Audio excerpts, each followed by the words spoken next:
안녕하세요. 책 읽어주는 여자 홍퀸이에요. 지금 읽어드리고 싶은 책은요. 한번 읽어드리긴 했는데요.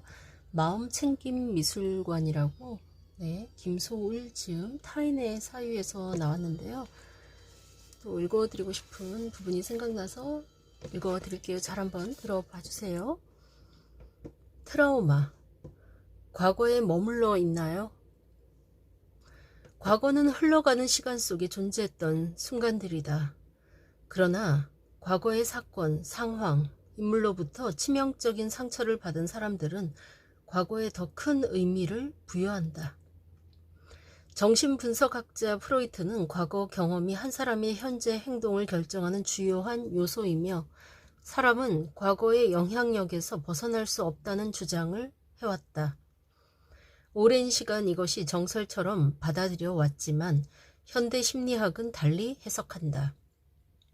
과거가 현재의 나에게 영향을 미치는 것은 사실이지만 선택을 통해 현재와 미래를 분명하게 바꿀 수 있다고 이야기한다. 하지만 안타깝게도 어떤 이야기를 해도 과거의 이야기로 연결시키고 한없이 과거에서 맴도는 사람들이 있다. 그들에게 과거는 시간이 지나도 흐려지지 않으며 때로는 더욱 선명해진다. 그들은 스스로를 과거 속에 가두며 육신만을 현재에 살게 할 뿐이다. 소설가 할렌 코베는 늘 자신의 소설에서 등장인물들에게 과거의 상처를 안겨주는 것으로 유명하다. 그의 소설 숲에 등장하는 루시라는 주인공은 과거의 사건이 자신의 인생에 어떤 영향을 주고 있는지에 대해 자세히 묘사하고 있다. 꼭 두 개의 인생을 살고 있는 기분이야. 아무 문제 없었던 그날 밤 이전의 인생과 너무나 문제가 많았던 그날 밤 이후의 인생. 알아. 이런 내가 얼마나 딱해 보이는지.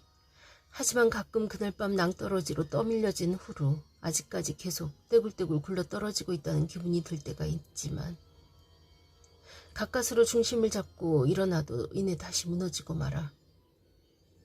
그래서 어쩌면 모르겠어. 그날 밤 무슨 일이 있었는지 알고 나면 그 끔찍했던 악몽에서 뭔가 위안거리를 찾아낼 수 있다면 이 한없는 추락을 멈출 수 있지 않을까. 트라우마란 현재에도 지속적인 영향을 주는 과거의 충격적 경험을 일컫는다. 예를 들어 어린 시절부터 끊임없이 가족의 죽음을 겪었던 뭉크는 죽음에 대한 강렬한 트라우마를 가지고 있었고 자신의 작품 속에서 이런 불안과 공포를 표현해왔다. 그의 작품 죽음의 조타수를 보면 죽음의 사신인 해골이 조타수가 되어 남자의 인생을 조종하고 있음을 보여준다. 사건을 경험한 후 발생하는 정신, 신체 증상들로 이루어진 증후군을 외상 후 스트레스 장애라고 한다. PTSD 환자들은 대부분 어떤 사건의 피해자들이다. 자연재해나 전쟁과 같은 가해자가 특정 지어지지 않는 사건도 있지만 성폭력, 신체폭행, 그리고 대인관계에서의 트라우마와 같이 가해자가 분명하게 존재하는 경우도 있다. 그러나 모든 상처는 고스란히 피해자에게 돌아가게 된다. 성폭력이나 학대와 같은 개인적인 트라우마는 그 존재를 수면 위로 쉽게 드러낼 수가 없기 때문에 대부분의 피해자들은 마음속에 아픔을 묻고 살아간다. 그리고 자신의 잘못이 아님에도 불구하고 죄책감과 수치심으로 인해 스스로를 옥죄이며 사건의 굴레에서 벗어나지 못한다. 소설가 한야 야나기리하라는 소설가 한야 야나기하라의 소설 A Little Life에는 4명의 남자가 등장하는데 이들은 대학교 기숙사에서 만나 친구가 된다. 주인공 중 한 명인 27세의 남성 말콤은 부모님과 함께 생활하면서 여전히 그들의 관심과 인정을 갈구하며 외롭게 지낸다. 또 다른 남성 제이비는 IT 이민자 가정에서 태어나 화가의 꿈을 가지고 뉴욕에 왔다. 윌럼은 어린 시절 형을 잃고 상처를 안고 있는 남성으로 배우가 되는 꿈을 꾸고 있다. 레스토랑에서 웨이터로 일하면서 오디션을 보러 다니는 윌럼은 주드와 함께 살면서 서로에게 둘도 없는 친구가 되어간다. 마지막 주인공인 주드는 하버드에서 법을 공부한 후 변호사로 일하고 있는 사람으로 이 소설의 실질적인 주인공이다. 그는 겉으로는 아무 문제가 없지만 잔인한 학대의 기억을 안고 살아간다. 4명의 주인공들은 각자 다른 환경에서 다른 꿈을 가지고 있지만 공통적으로 저마다 과거의 기억과 경험에서 벗어나지 못하는 아픔을 안고 있다. 야나기하라는 독자들에게 끊임없이 질문을 던진다. 왜 이들은 현재를 행복하게 살지 못하고 과거에 좋지 않았던 기억을 생생하게 기억하며 살아갈까? 주인공 주두는 태어나자마자 쓰레기장에 버려졌다. 어른들에게 주두는 마음대로 함부로 대할 수 있는 학대의 대상이었다.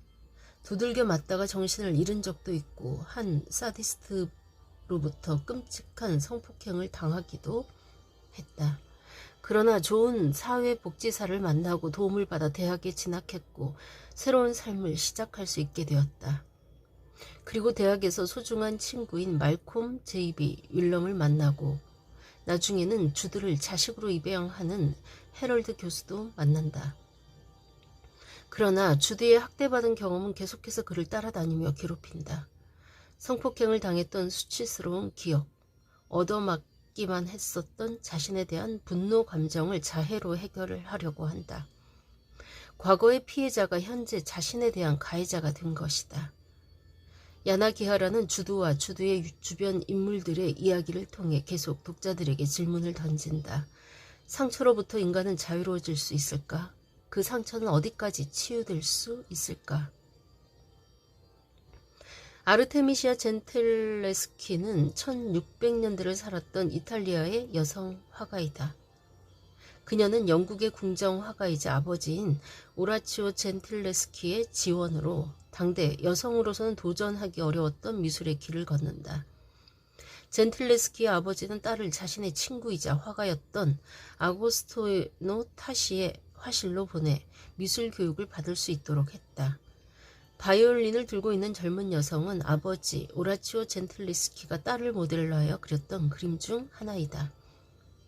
설렘 마음으로 미술 교육을 받던 젠틀레스키가 18살이던 5월의 어느 날 그녀는 평생 지울 수 없는 사건을 겪게 된다. 스승이었던 타시가 그녀를 성폭행한 것이다. 타시는 상습 범죄자였다.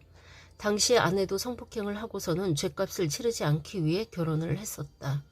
그리고 아내의 여동생도 성폭행을 하여 임신을 시켰지만 이때에도 죗값을 받지 않기 위해 아내를 청부 살해하려다가 실패했었다.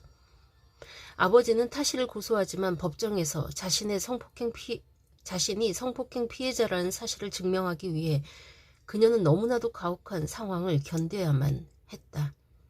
재판관은 당시 젠틀레스키가 처녀였는지 여부를 더 중요하게 여겼다. 처녀가 아니었다면 성폭행이 성립되지 않기 때문이다. 처녀인 것을 증명하기 위해 많은 사람들 앞에서 산파에게 부인과 검사를 받았고 손가락 마디가 으스러질 때까지 조이는 고문인 11회를 행해 말을 번복하지 않는지 확인하기도 했다.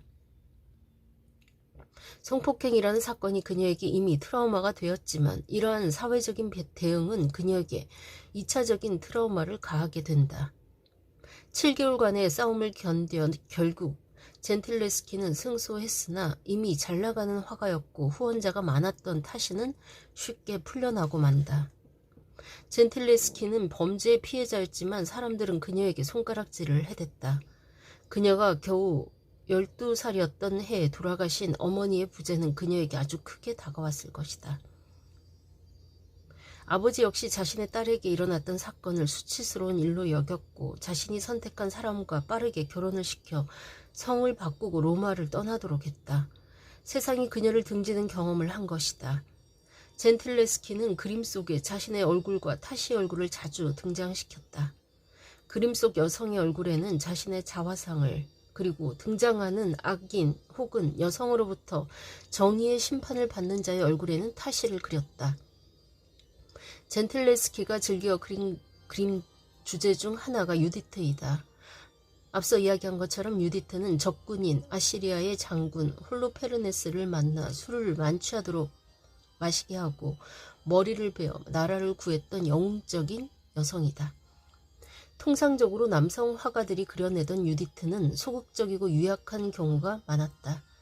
비슷한 시기에 활동했던 이탈리아 작가 미켈란젤로 카라바지가 그려낸 같은 제목의 그림 속에서 유디트는 여성스럽고 소극적이며 두려움이 가득한 눈빛을 보이고 있다.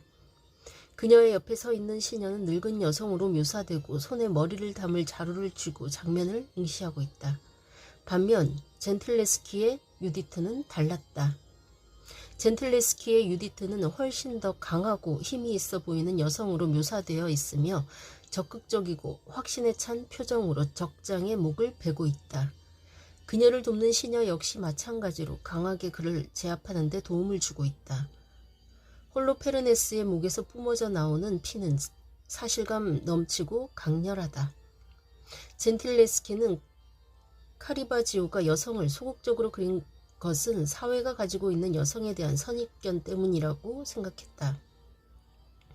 여자가 남자를 단호하게 죽이는 장면 자체를 사회가 거부하고 있기 때문이다. 젠틸레스키는 이 그림에서도 유디트의 얼굴에는 자신의 자화상을, 홀로페르네스는 타시의 얼굴로 그려냈다. 실제로는 젠틸레스키가 타시를 죽이는 일은 일어나지 않았지만 그림 속에서 그녀는 자신을 성폭행하고 상처를 주었던 그를 죽이고 또 죽일 수 있었다. 젠틸레스키의 유디트는 강하게 목을 베고 있는 장면의 그림이 가장 유명하지만 그 외에도 그녀는 다른 버전의 유디트를 여러 장 남겼다. 공통적인 것은 유디트의 얼굴에는 자신의 자화상을, 홀로페르네스의 얼굴에는 타시를 그렸다는 것이다. 그리고 흥미로운 사실은 유디트라는 소재는 아버지 오라치오 젠틀레스키도 즐겨 그렸던 그림이라는 것. 그리고 아버지가 그린 그림과 같은 제목의 그림을 그녀가 남겼다는 것이다. 실제로 사회적으로는 용납되지 않거나 인정되지 않은 욕구를 예술과 같은 다른 활동으로 바꾸어 충족하는 것을 승화라고 한다. 승화는 프로이트의 정신분석학에 기초한 개념으로서 불안으로부터 자신을 보호하기 위해 사용하는 방어 기제 중 하나이다. 젠틀레스키는 타시와 사회에게 표출하지 못했던 원망, 분노, 그리고 살인의 욕구 등의 부정적 감정들을 미술 작품이라는 가치 있는 형태로 변화시킨 것이다. 야엘과 시스라에서도 젠틀레스키 얼굴을 가진 여성 영웅과 타시 얼굴을 가진 남자가 등장한다. 그녀 역시 유디트처럼 적장을 죽여 자신의 나라인 이스라엘을 구한 여성이다. 이스라엘과의 전쟁에서 패하고 도망치던 시스라 장군이 한 천막에 숨어 들어가게 되고 야엘은 시스라를 자신의 천막에 들여 안심을 시킨다. 시스라 장군이 잠이 들자 야엘은 장막을 치는 못을 그의 관자놀이에 박아 죽음에 이르게 한다.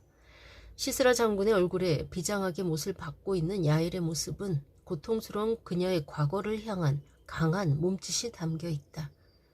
그렇게 시간이 흘러 그녀도 50대 중반이 된다. 그녀는 아버지에 대한 원망의 감정으로 인해 25년간 연락이 끊긴 채 생활하고 있었는데 70세가 넘은 그녀의 아버지가 연락을 해온다. 그녀가 아버지를 만나러 갔을 때 아버지는 평화와 예술의 알레고리라는 천장화를 그리고 있었는데 25년 만에 본 아버지는 이미 쇠약해진 상태였다. 잘 보이지 않는 아버지의 눈과 힘이 없어진 아버지의 붓터치를 대신해서 젠틀레스키는 자신의 힘을 더해 함께 그림을 완성한다. 평화와 예술의 알레고리는 오랜 시간의 상처 때문에 서로를 보기 어려웠던 부녀가 한자리에서 만난 증표가 되었다. 젠틀레스키 부녀가 다시 만난 이듬해 아버지가 사망하고 그의 장례식은 이름을 떨친 화가답게 성대하게 치러졌다. 그리고 그녀는 장례식에 모인 많은 사람들로부터 아버지가 내가 아는 어떤 화가도 내 딸보다 훌륭한 그림을 그리지 못한다고 이야기했음을 알게 된다. 심리학자 아들러는 트라우마라는 것은 없고 그것을 불안으로 느끼는 것은 개인의 선택이라고 이야기한다. 인간은 감정을 선택할 수 있고 트라우마로 고통받는 것도 자신의 선택에 의해서 발생했다는 설명이다. 인지행동 심리학에서도 트라우마를 이와 유사한 시각으로 바라본다. 불행하게 만드는 비합리적 신념들이 트라우마를 강화시킨다는 것이다. 신념은 우리가 어떠한 대상이나 상황을 대하는 태도와 믿음, 가치관, 그리고 생활 양식 모두를 의미한다. 건강한 신념을 가진 사람은 과거의 중요성을 인정하나 과거의 영향을 분석하여 현재를 살기에 불필요하게 과거의 사건으로부터 고통받지 않는다. 이런 맥락에서 과거의 트라우마로부터 고통받는 사람은 인간의 과거 경험은 그 사람이 현재 행동을 결정하는 주요한 요소이며 사람은 과거의 영향력에서 벗어날 수 없다고 생각하는 것으로 본다. 물론 이는 트라우마를 겪고 있는 사람들에게 너무 잔인한 이야기로 다가올 수 있다.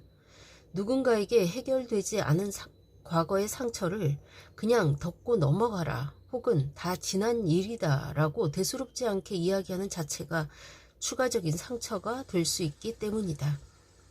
하지만 트라우마가 현재와 앞으로 살아가야 하는 미래에 여전히 족쇄가 되고 있다면 노력은 분명 필요하다.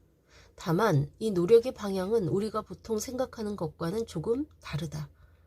트라우마의 회복은 과거의 그 시간을 부정하는 것이 아니라 그 시간을 현재로 가져오지 않는 데서 출발한다.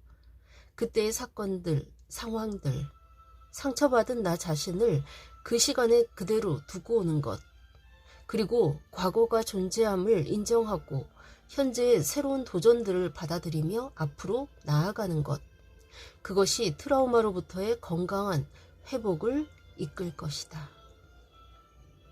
네, 여기까지 읽을게요. 참 여러 가지 많은 생각을 하게 되죠. 그래서 좋은 글이라는 생각이 드시죠? 네, 공감하는 분도 계실 거고 또 좀 흥분했던 분도 계실 거고 어쨌든 생각거리가 많은 부분을 제가 읽어드렸는데요. 이 책 마음 챙김 미술관 좋은 글들이 많으니까요. 그리고 명화도 감상하시고요. 꼭 한번 읽어보시기를 강추하는 바입니다. 지금까지 책 읽어주는 여자 홍퀸이었습니다. 감사합니다.